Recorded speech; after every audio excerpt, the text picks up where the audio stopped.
মাঝে মাঝে আল্লাহ আমাদেরকে দুঃখ কষ্ট দিয়ে পরীক্ষা করতে চান, এগুলো আমাদের জন্য খারাপ নয়।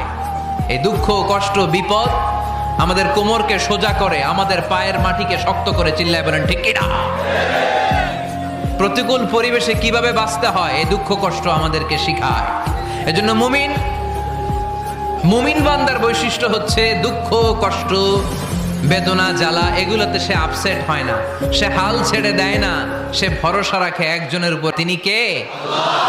কারণ মুমিন জানে রাত্রি যত গভীর হয় অন্ধকার তমানিসা ভেদ করে সুবহে সাদিক হয়।